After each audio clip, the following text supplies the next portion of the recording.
Bismillahirrahmanirrahim. Assalamualaikum warahmatullahi wabarakatuh. Bersyukur kepada Allah dengan mengucapkan Alhamdulillah. Bersolawat kepada Rasulullah Sallallahu Alaihi Wasallam dengan mengucapkan Allahumma sholli ala Sayyidina Muhammad wa ala ali Sayyidina Muhammad. Sahabat channel Cahaya Sholawat Wahid yang mulia dan dicintai Allah, semoga Anda selalu dalam keberkahan, nikmat rezeki dan kesehatan. Amin ya rabbal alamin. Saudara-saudariku yang mulia dan dicintai Allah, pada perjumpaan kita kali ini kita akan membahas mengenai siapa pertama kali diselamatkan Rasulullah Sallallahu Alaihi Wasallam pada hari kiamat. Ternyata bukan 5 golongan ahli ibadah. Saudara-saudariku yang mulia, 5 golongan ahli ibadah ternyata bukanlah orang yang pertama kali diselamatkan Rasulullah Sallallahu Alaihi Wasallam pada hari kiamat. Manusia yang pertama kali mendapatkan syafaat dari Rasulullah Sallallahu Alaihi Wasallam bukan orang yang rajin sholat, bukan pula orang yang ahli zakat, bukan juga orang-orang ahli sedekah, dan bukan pula orang yang sering setiap tahun naik haji. Akan tetapi yang pertama kali akan diberikan syafaat oleh Nabi Muhammad Sallallahu Alaihi Wasallam adalah hamba-hamba Allah yang lidahnya senantiasa mengucapkan sholawat, mengucapkan salam sejahtera untuk Nabi Muhammad Sallallahu Alaihi Wasallam. Orang yang lidahnya senantiasa basah memanggil-manggil nama Nabi Muhammad Sallallahu Alaihi Wasallam, yang lidah dan hatinya senantiasa mengucapkan rindu kepada Nabi Muhammad Sallallahu Alaihi Wasallam. Mereka inilah yang nanti pertama kali mendapatkan syafaat dari Nabi Muhammad Sallallahu Alaihi Wasallam. Semua dosa umat manusia akan diampuni oleh Allah Subhanahu wa Ta'ala, beserta rahmat Allah tak terbatas. Saudara-saudariku yang mulia, begitu sangat besarnya rahmat Allah yang tiada batas. Karena besarnya syafaat Rasulullah inilah kita dianjurkan sebagai umat Islam untuk selalu bersolawat kepada Nabi Muhammad Sallallahu Alaihi Wasallam, menjadikan solawat sebagai zikir harian, menjadikan solawat sebagai amalan dan kebutuhan ibadah setiap tarikan nafas, setiap hembusan nafas. Rasulullah Sallallahu Alaihi Wasallam berkata, kalau kamu bersolawat kepadaku akan mendapatkan 3 hal yang paling utama. Akan dihilangkan segala kesusahan, diampuni dosanya, dan dikabulkan semua hajat-hajatnya. Dengan bersolawat, semua kesusahan yang akan dialami akan dihilangkan oleh Allah Subhanahu wa Ta'ala. Kemudian semua dosa akan diampuni oleh Allah, termasuk dosa zina dan dosa lainnya.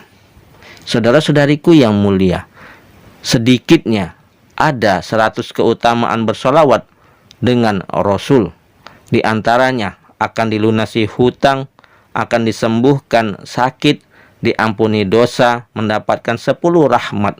Orang yang mulai akan semakin mulia, naik derajat, dihapus dan dihindarkan dari 10 kejahatan, serta di akhirat akan mendapatkan syafaat dari Rasulullah Sallallahu Alaihi Wasallam.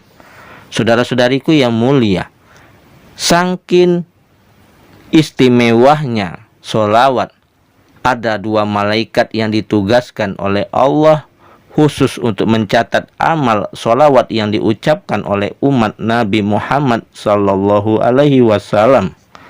Rasulullah tidak minta sesuatu yang harus banyak dilakukan kecuali solawat. Rasulullah hanya minta banyak-banyaklah bersolawat.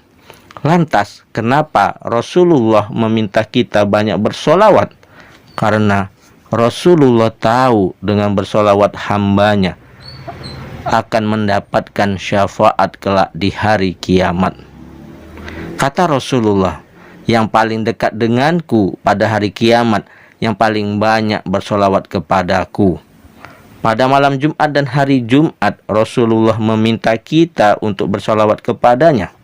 Mengapa hari Jumat harus mengutamakan solawat? Karena kata Rasulullah Sallallahu Alaihi Wasallam, yang kalian bacakan akan disampaikan kepadaku. Jadi, barang siapa ingin dikenali Rasulullah, maka perbanyaklah solawat kepada Rasulullah. Saudara-saudariku yang mulia, di majelis pengajian Madinah ada jamaah bertanya, amalan apa yang harus dilakukan pada malam Jumat dan hari Jumat? Apakah solawat atau membaca Al-Quran? Kemudian imam itu menjawab, tinggalkan semua amalan lain termasuk membaca Al-Quran. Pada hari Jumat dan malam Jumat, bersolawatlah kepada Nabi Muhammad Sallallahu Alaihi Wasallam. Solawat yang dibacakan langsung akan sampai dan Rasulullah menjawab semua solawat kita.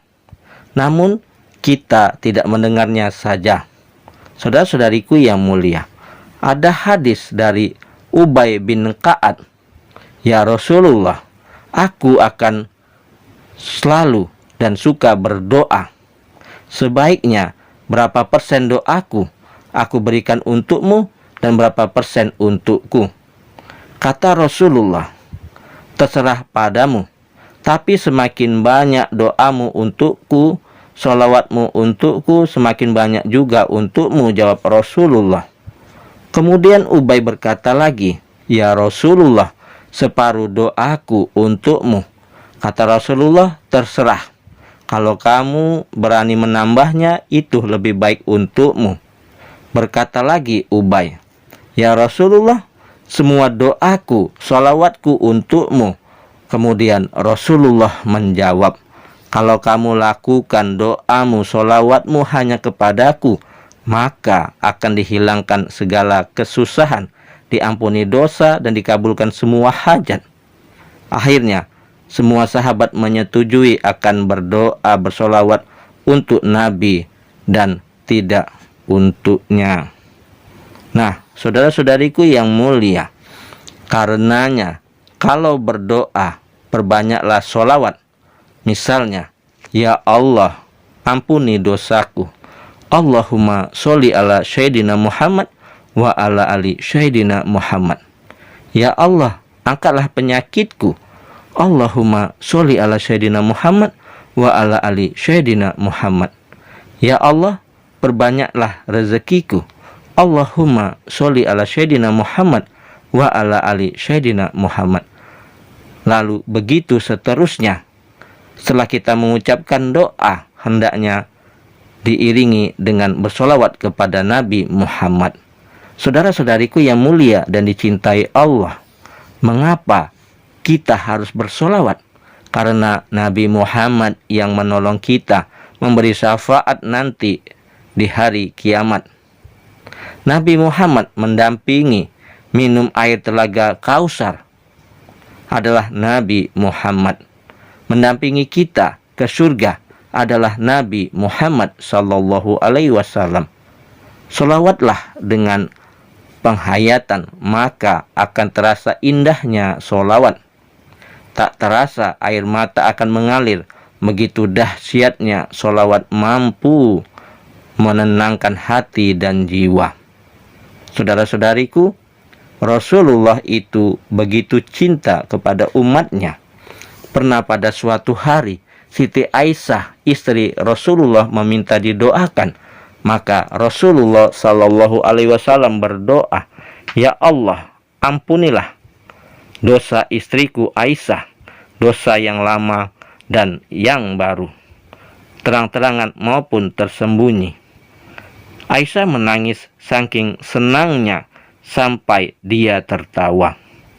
Rasulullah bertanya, senangkah? Iya, kata Aisyah. Ketahuilah, doaku yang baru itu tadi, itulah doaku untuk semua umatku di setiap sholatku.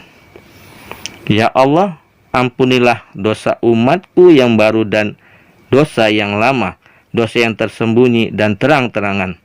Nah, saudara-saudariku yang mulia dan dicintai Allah, begitu cintanya Rasulullah Sallallahu Alaihi Wasallam dengan kita umatnya. Maka saudara-saudariku yang mulia, jangan tinggalkan sholawat kepada Nabi Muhammad. Hendaknya setiap hembusan nafas, detak jantung kita, aliran darah kita senantiasa bersolawat kepada Rasulullah Sallallahu Alaihi Wasallam. Insya Allah kita akan mendapatkan pertolongan, baik pertolongan di dunia dan terlebih-lebih pertolongan syafaat di akhirat kelak. Mudah-mudahan bermanfaat. Yang benar datangnya dari Allah, yang salah adalah kesilafan dari diri saya pribadi. Kepada Allah saya mohon ampun. Subhanakallahumma wa bihamdika asyhadu alla ilaha illa anta astaghfiruka wa atubu ilaih. Sampai jumpa di video-video berikutnya yang insya Allah selalu membahas hal-hal yang bermanfaat dari dunia sampai akhirat. Wassalamualaikum warahmatullahi wabarakatuh.